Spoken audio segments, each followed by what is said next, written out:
For every YouTuber friendship we can't get enough of, there's another that crashes and burns in spectacular fashion, kicking things off with YouTube's beauty royalty, Tati Westbrook and James Charles. Their friendship started back in the early days of James's career in Los Angeles. With his family all the way in New York, Tati and her husband pretty much became his West Coast parents, giving him a place to stay, emotional support, and endless opportunities. James has even said himself that they gave him not just a home, but a shoulder to cry on. Tati took him under her wing, promoting his work on her channel and guiding him every step of the way behind the scenes. Hi sisters! James Charles here and welcome back to my YouTube channel. As you can see, I'm not in my normal studio setup and I have an amazing special guest with me. Oh my God! Beautiful, I'm not even gonna let you introduce yourself. Right? My beautiful, amazing mother, Tati Westbrook. Tati and I have actually been friends for like 2.5 years now, probably. She's literally been here since the beginning of my makeup career. She helped me move out to Los Angeles. I went to her and James's wedding in Hawaii. Yes. Literally, they flew me there and bought me pants because I could not even afford to be there, which was so crazy. I can't even believe that, like how far you have come, like honestly. However, that trust started to crack on April 22nd, 2019, right around Coachella, when James dropped a swipe-up Instagram story promoting Sugar Bear hair, a direct rival to Tati's brand, Halo Beauty. Tati was visibly hurt and posted her own Instagram story shortly after, expressing frustration about people using who they need to use.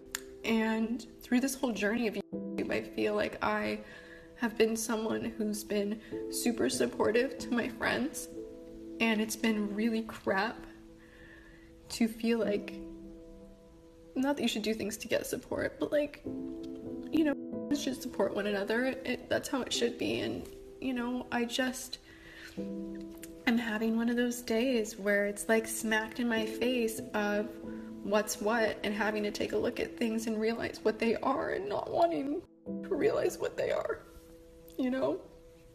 So I guess I'm kind of hopping on here to share with you guys, like, me and you, because at the end of the day, that's all it's ever been, is me and my audience. You guys matter so much to me, and the reason I started this was not for fame or money. James fired back with a public Instagram apology saying, "I want to publicly apologize to my close friend Tati. She has been like a mother to me since my first days in this industry and has given me more love, support, resources, and advice than I could ever ask for." But the tension was far from over. Then, on May 10th, 2019, Tati dropped a 40-minute YouTube bomb titled Bye Sister, laying out her fallout with James, not just over the Sugar Bear hair promo, but also over concerns about his alleged behavior towards straight and bi-curious men, The last phone conversation that James Charles and I had, he said some things telling me about a situation that happened in Seattle at my birthday, and it literally made me want to vomit. Oh my God, you tried to trick a straight man into thinking he's gay yet again, and somehow you're the victim. You know, it's really disgusting to manipulate someone's sexuality, especially when they are still, you know, emerging into adulthood and don't quite have everything figured out. You are using your fame, your power, your money to play with people's emotions, and you're doing that to have them behave in your favor, even if they're straight. Later that same day, James quickly responded with an 8-minute apology video directed at Tati and her husband. Hi all, James here. I'm currently traveling abroad and just woke up, but I wanted to sit down and make a video addressing everything that's going on right now, because I owe everybody an explanation, but most importantly, I owe two important people an apology. To Tati and James Westbrook, I'm sorry for everything that is going on and everything that I've put you through over the past few weeks. Disappointed in myself that I ruined a relationship that... But in the days after their videos dropped, James's subscriber count tanked while Tati's shot up, watched in real time by thousands. Big name celebrities like the Kar Jenner clan, Demi Lovato, Katy Perry, Ariana Grande, and Miley Cyrus all hit unfollow. Then, on May 18th, James fired back with another video, No More Lies, where he went through Tati's claims one by one, dropping screenshots and receipts to defend himself. First of all, I'm a 19-year-old virgin. I talk about boys quite a lot on my social media networks. Clearly at this point, it is not acceptable anymore. We're talking about that in a little bit, I promise you. But just thought I would bring it up, put it out into the universe. I don't really get a lot of action. We have probably guessed this at this point. So that being said, I have never and would never and will never use my fame, money, or power to manipulate or get any sexual actions from a guy. That is disgusting. It is not me.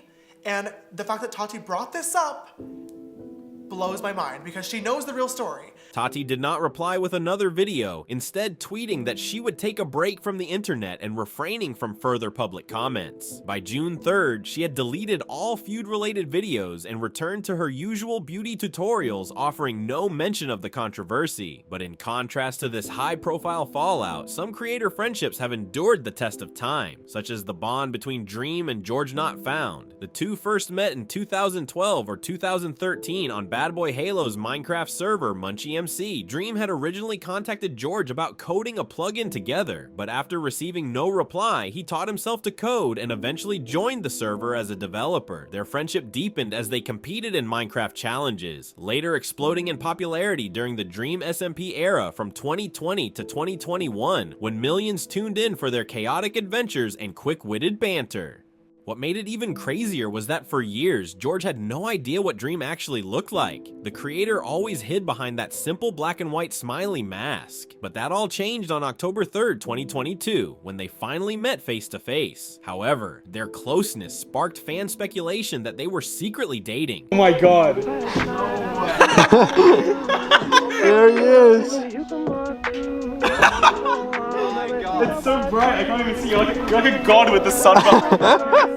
Oh my god! Coming in for the hug. No way! We did it! Yeah! A rumored Dream publicly dismissed in March 2023, clarifying that their relationship was purely platonic. George and I are not gay or in a gay relationship with each other. I just thought I would clear up the common misconception. Although they might not be cranking out content together like before, the friendship's still solid. Dream's been busy building Fusion, a virtual reality spin on Minecraft, while George has been off doing his own thing, like hosting fishing live streams. Different paths, sure, but they still have each other's backs behind the scenes. Unfortunately, not every YouTube duo gets that kind of happy ending. Some friendships crash hard, and in some cases end in outright betrayal. Just look at what went down between David Dobrik and Jeff Wittek. David Dobrik rose to YouTube fame with his high-energy vlogs and outrageous pranks, amassing over 18 million subscribers. His content often featured the Vlog Squad, a group that began on Vine before migrating to YouTube in 2017. As Dobrik's channel grew, he welcomed new faces into the fold, including Jeff Wittek, who joined in 2018 and quickly built a large following through his appearances. I light it? Sure, yeah. Oh, fucking asshole. It's a dick. Yeah, that's your whole joke here, Glenn? Alright, we can go back inside now. Are you kidding me? No, I thought I was gonna get a bigger reaction. Go!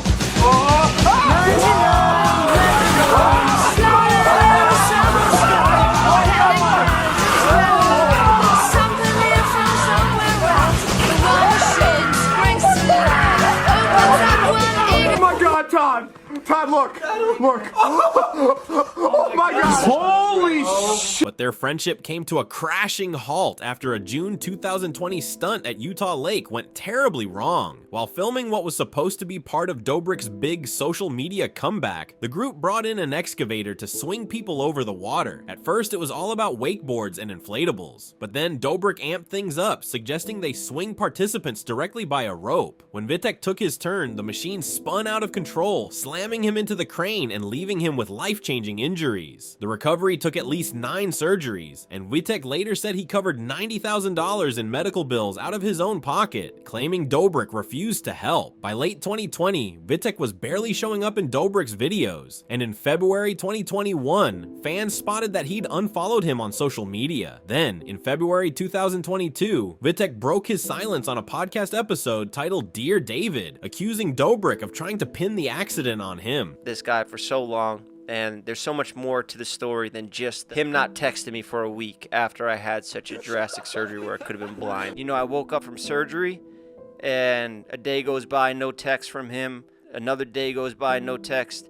I look at his Instagram because it's the first one that always fucking pops up, his algorithm or whatever, and it's just him like, oh, I'm so happy with my life right now, my vlogs and everything, just promoting his vlog. And I was just like, you got time to do this, but you can't text me and be like, hey, did you go blind or not from my actions? I just want to fucking tell the truth finally. Like, I gave this motherfucker so many chances. Even now, a week later, I still haven't heard a peep. I've been posting shit on Instagram because it feels good. Because you fucked me so bad mentally and physically that, yeah, this is how I cope now. Dobrik then responded to Vitek on his own Views podcast. And I think recently, so Jeff's gotten angry recently with me.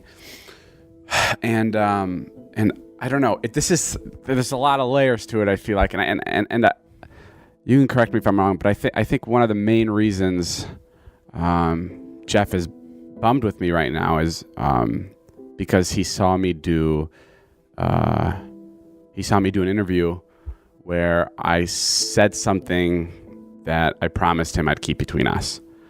And that's something he told you. Yeah. And I figured that that's what it was, and then you reaffirmed it when you told me that he's pissed that I broke a promise. Tensions boiled over, and on June 22nd, 2022, Vitek hit Dobrik with a $10 million lawsuit accusing him of negligence and intentional harm. Dobrik denied any fault, saying the stunt was Vitek's idea. But the reality? Their friendship was done. Meanwhile, Kai Cenat and Darren IShowSpeed have built nothing but a collaborative bond. Meeting in October 2022, the two hit it off immediately, creating viral moments and becoming one of the internet's most beloved duos. Fast forward to 2023, and Kai Cenat sat down with Speedy Mormon on his hit complex series, 360 with Speedy. During the chat, Kai opened up about his friendship with IShowSpeed. Then in August 2024, they embarked on an ambitious 24/7 live stream of hardcore Minecraft, moving into a themed house and streaming nearly every moment, including sleeping in the same bed and even taking a shower together in front of over 130,000 viewers. Your shit is over there! I'm just washing my body, bro. In front of me! What you mean? Stop being weird, bro. We bros, bro. That's what bros do. You ever take a shower with your homeboy? No. Why? Cause that's ass. This is fire shit. Bro, you move. Go that side, Bro, fuck it. Nah, since you want to do that, let's get right here then. Stop, come on. Stop! Come on. Hey, speak in the phone! Hey, get the fuck back. Hey. Get the fuck back. I'm not playing with you, bro. Alright. What's the fuck wrong with you, nigga? I'm just lying, man. Approaching me, bro. I ain't so fucking deep. I ain't so goddamn diddy, bro. Hold on, let's not do that. Y'all seeing this shit, bro? He's wilding right now, okay? He's wilding right now, okay? He's wilding right now, okay? Nah, I really hope we beat this shit tomorrow.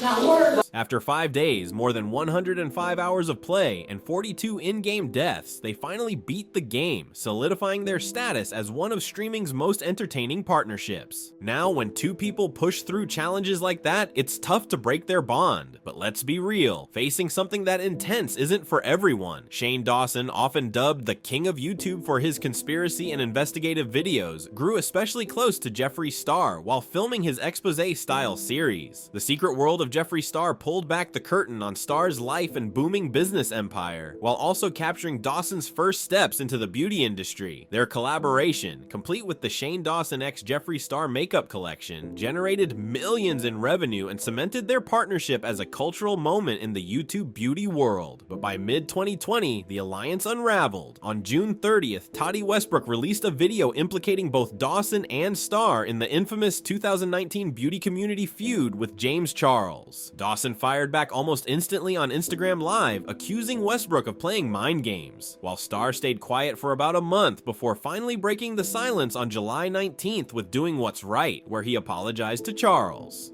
In the end, Jeffree Star and Shane Dawson's partnership fizzled out without much drama after that. Now, Dawson's tucked away in Colorado and Star's out in Wyoming, both enjoying a calmer life far from the chaos of LA's influencer scene. And honestly, staying friends after all the controversies isn't easy. But for YouTube legends PewDiePie and Jacksepticeye, that's pretty much their specialty. The friendship between PewDiePie and Jacksepticeye began in 2013, when PewDiePie gave a major shout out to Jacksepticeye's small, up-and up-and-coming channel. About the modern fucking, I don't even know. This guy is. At the time, Jack was a brand new streamer, and that single boost sent his subscriber count skyrocketing. From 2016 to 2019, the two became inseparable, producing a flood of comedic collaborations and unforgettable moments. What the fuck was that? No, you're not in this.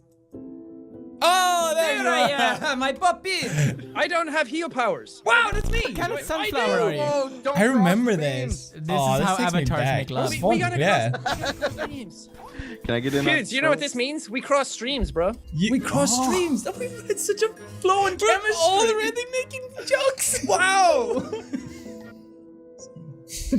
I like that this is back then you put the microphone. Hey guys, welcome to collaboration. Maybe you did. This is special. Hello, Hello everyone. Special for me. Yeah, for everyone who's trying to wonder why his video quality sucks these days, it's because you went from having audio quality for like 4 years, and then you morphed into video quality. Well, not now, because you're using my stuff. Yeah, that's about right. This is... Then over the years, their videos together went from lighthearted gaming challenges to playful roasts, creating a fan-favorite dynamic that audiences loved. But what really set their friendship apart was the loyalty. When PewDiePie hit rough waters and lost viewers over public controversies, Jacksepticeye was right there defending him.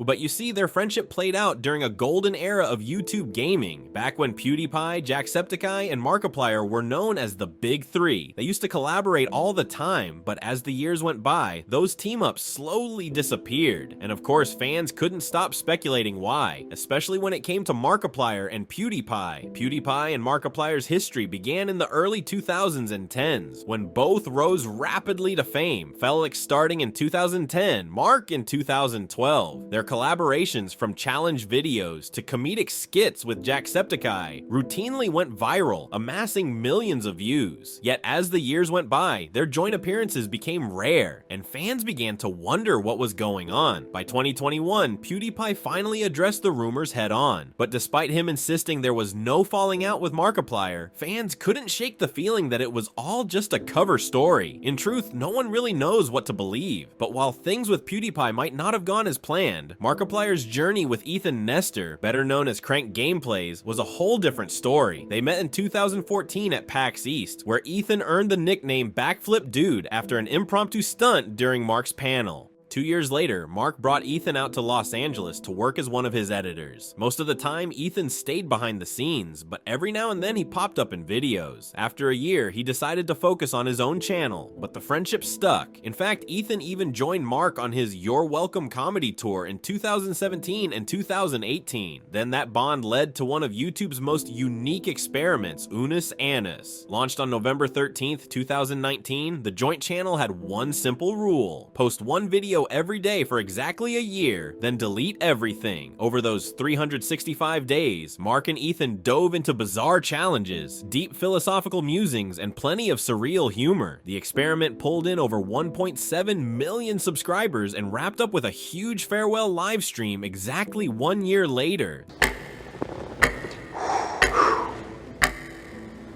See you on the other side. See you on the other side.